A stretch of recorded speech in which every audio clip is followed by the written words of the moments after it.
Afternoon. My name is Jennifer Homendy, and I'm a board member with the National Transportation Safety Board. With me today is Dan Bauer, who's a senior investigator with our Major Investigations Division of our Office of Aviation Safety. Today is our first full day on the scene, and our entire team has arrived. Our investigator in charge, which is Bob Gretz, is actually still on the scene and couldn't join me today. But I think a lot has been accomplished today. And I'm going to go through some of those things.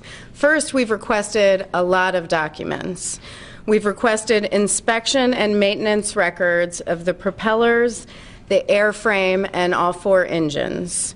We are able to determine from the information, the preliminary information that we've received, is that the last major inspection was conducted in January of 2019. That inspection is called a continuous airworthiness inspection. From there are requirements to have progressive inspections. Think of it a lot like a car where you would have service at 10,000, 20,000, 30,000 miles. This would be inspections and maintenance at 25 hours, 50 hours, 75 hours, and 100 hours, and then it would start all over again. What I will say is we've received a lot of that information. We have not analyzed that information. That's for a later time. So we do not know the quality of those inspections. We don't know if there were any issues identified, and we will be looking into that as part of the investigation. Additionally, we've requested training records for the flight crew and others that worked on the plane. We have requested a transcript from the FAA of conversations between the flight crew and air traffic control. In addition, we received a number of witness photos and videos. Thank you to the public for sending those in. Those were very helpful, so we were able to start to go through some of those. We also obtained an airport security video, and that was helpful because we were able to determine from that the time of impact between the airplane and the de-icing facility, which was at about 9:53 a.m. So the preliminary information is telling us that the plane took off. I've seen 9:45 and 9:47, but around 9:45, we know that the flight crew radioed the tower around 9:50, and we know that impact between the airplane and the de-icing facility was now around 9:53 a.m. Our investigators began interviewing other pilots with the Collings Foundation. A lot of those pilots are volunteer pilots, so those interviews are continuing, and we'll have a number of other interviews that we are scheduling. We also conducted an initial exam of the wreckage. We are aware that the pilot radioed air traffic control and stated there was an issue with one of the engines. We identified that engine in the wreckage, and we secured it for further examination. We also moved part of the wreckage, which was resting on top of a de-icing fluid tank at the de-icing facility. We conducted a fuel sample of the tank in the right wing of the airplane, and the fuel, we believe, was 100 low-lead aviation gas. We also walked the path the plane took once it made contact with the ground. And we looked at ground scars. Those are marks on the ground from anything that may have hit the ground. And other witness marks. There are a number of lighting poles out there, so we looked at those as well to see what witness marks were on those. We were able to determine that the plane made contact with the approach lights at about 1,000 feet from runway 6, or the threshold of runway 6, and had hit in some way about 30 approach lights, which are on breakaway poles. We used the drone to begin mapping the plane's path to its final resting location. And tomorrow we begin to document and move the wreckage. And what I mean by document is there will be a number of photos taken, and our investigators will start to write down descriptions of what they see that is part of the wreckage. Now, a little bit about the aircraft. I wanted to give you more background on the aircraft, its accident history, and just talk about accident history of World War II era bombers. As I mentioned, the tail number is November 93012. According to FAA records, it's a Boeing B-17G. There are 16 Boeing B-17Gs that are registered in the United States right now. The airplane was manufactured in 1944, and it's powered by 4 piston-driven engines. It was purchased by the Collings Foundation in 1986. It was involved in 1 accident and 1 incident. The 1 accident, NTSB investigated in 1987, where it overran a runway in Pennsylvania. It was also involved in 1 incident in 1995 that we did not investigate in Nebraska, and that's where a landing gear failed to deploy. Since 1982, the NTSB has investigated 21 accidents involving World War II era bombers. 3 of those involved B-17Gs, and that does not include this one because we don't have the final numbers. Of those 21 accidents, those resulted in 23 fatalities and 1 injury. So with that, I just want to remind folks to monitor our progress at NTSB_newsroom. Before I ask for questions, I do want to thank the Connecticut Airport Authority and the Connecticut State Police and others for their continued support. It's been phenomenal. I will take questions if you could raise your hand and state your name and your affiliation. Yes? Karen from Fox 61. These piston engines, can you speak to the reliability of those in relation to a modern day engine? Want to hit that?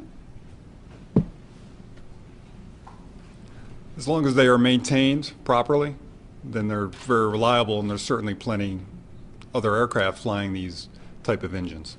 It's my understanding, though, that with these piston engines, there's a vibration that happens from the rods and cylinders that move up and down that would make it less reliable than a rotating engine. Is that the case? Right. I don't think we're at any point to make that determination. That's why we're going to be removing the engines for further examination. Yeah. Matt Austin with NBC Connecticut. Can you talk about your impression, having seen now the wreckage? How much of the plane is left?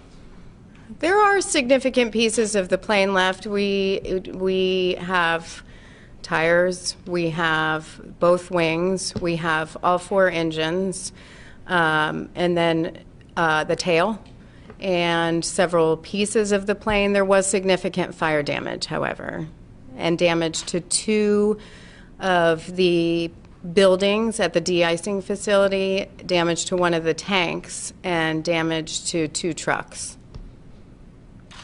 Chris. Chris Hankley, CBS News. One, if I could you just run through the World War II era bomber numbers again, but also can you do you have a sense for where the survivors were sitting in the airplane? And there's been talk about one of them opened a hatch to help other people get out. Can you give us some information if you were able to tell where that happened? The question is, where were there survivors on the plane, and if I could run through the World War II era bomber accident information. Since 1982, and that's really when the NTSB began collecting information in a database. So since 1982, the NTSB has investigated 21 accidents involving World War II era bombers. 3 of those were B-17Gs. It does not include this accident. Of those 21 accidents, those resulted in 23 fatalities and 1 injury.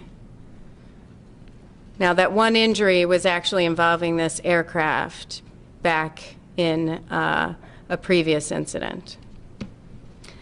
As far as where the survivors were in the aircraft, we don't have information at this time on that, but that's something we'll be developing as part of the investigation. Yes. Tina Natal, News 8, ABC. Is there any indication that more than one of the engines was not working, or not when it was right before the crash? The question is, was one of the engines not working? More than one. Well, we're not ruling anything out. We heard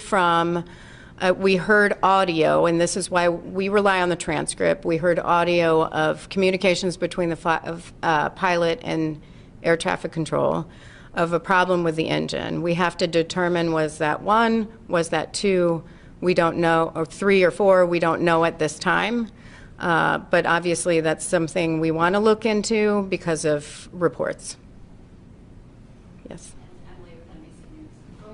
Going off of what she asked, not only some people said that they were looking at something in the plane before it had even taken off. There was some issue with the plane. Are you guys looking into that? Do you have any information about that? We've heard reports of that, but that's not anything that we can confirm yet. We do have questions, and we'll be asking those very questions as part of our interview process. Yes. Christina Hager from WPC Boston. Back to those numbers you were giving on the World War II bombers and that you've investigated in the past. Can you put that into context? From what you've seen, is how safe is this aircraft, this particular type of bomber, as far as its history? The safety of the bomber, we have to look at that as part of our investigation. I mean, every accident is different. And when we look at these past accidents, they're all different scenarios. So we have to look at this one independently, and then we'll take a look at the history and make appropriate recommendations. So we don't have anything at this time. Can you speak to how unusual this is? We just know that there were 21 accidents. So, yes. When the plane hit these approach lights that you mentioned, is that enough to bring the plane down itself, or you said it veered to the right? Is that enough to make it veer? What role did those approach lights being hit play? The question is, what role does the approach lights play in the accident scenario itself? We know that the pilot radioed that there was concern with the airplane and then circled back around to runway 6. We know that there was impact about 1,000 feet out from the threshold of the runway. But that's obviously something we're going to look at as part of the investigation is, did hitting any of this play a role? We do know that from some of the witness marks and some of the video that the plane was at one point a bit right wing down. So. I would assume the breakaway poles are meant to do just that, and not do damage, but to break away. The breakaway poles, are they meant to break away? Yes, they are meant to break away. That is how they are designed. Mark Sudol with News 12, Connecticut. Can you tell yet were there enough seats and safety belts for the passengers? The question is, can we tell if there are enough seats and safety belts for the passengers? That's something we need to look at as part of the investigation as we start looking at the wreckage and then conducting interviews from previous flights and others. As well as safety briefings. We're going to want to look at what safety briefings were conducted pre-flight and during the flight. Yes? How do you determine if it was the right fuel on board? We have had, the question is, was it the right fuel on board? We asked based on reports of it being certified for 87. was 100 appropriate? And the FAA has documents that state that anything above 87 would be appropriate, anything below would not be. But still, we are conducting testing to make sure there's no debris, to check the quality of the fuel and others. Yes? Hi, Shante Passmore at WFSB. Can you share if either the co-pilot or the engineer were certified to fly? We have some preliminary information on the crew. I know that the crew, so the pilot had, or the captain had flown for the foundation for over 20 years. At the time of the crash, he had over 7,300 hours in the B-17. And reportedly has the highest time in the United States in a B-17. He was also the safety officer for the foundation. The first officer was a volunteer for the foundation for 5 years, and then there was a loadmaster on board. Yes? Jill Kaufman, New England Public Radio. In your past investigation since the early 80s into these types of planes, was there any thread that connects any of the crashes in the equipment itself? Your question is, was there any thread or similarity between this accident and previous accident investigations we've conducted on World War II era bombers? That is part of our accident investigation, where we will look at, is there any link to any previous accident that investigation that we've conducted involving these bombers. So that's something we'll have to look at down the road. Right now, our main goal is to focus on the perishable evidence, the things that will go away when we leave the scene. We can look at that when we leave the scene.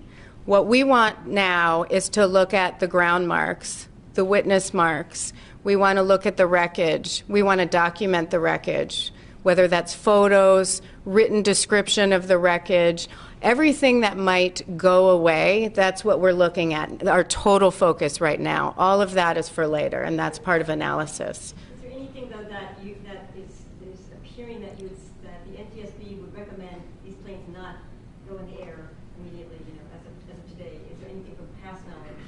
The question is there anything right now that we believe would indicate that these should not be flying? It's too early for that, for the NTSB to make that determination. We're still at the very initial stages of this investigation. We'll have to determine that at the appropriate time, if applicable at all. Forgive me for not knowing more about this. I'm working with the Hartford Current, but you mentioned that it was leaded fuel. Is that a leaded fuel specific to vintage internal combustion engine airplanes, or is that a leaded fuel that is in wide use? That's for wide use. Yeah, why don't you? Not 100% sure, but I believe that's a widely used fuel for internal combustion type engines.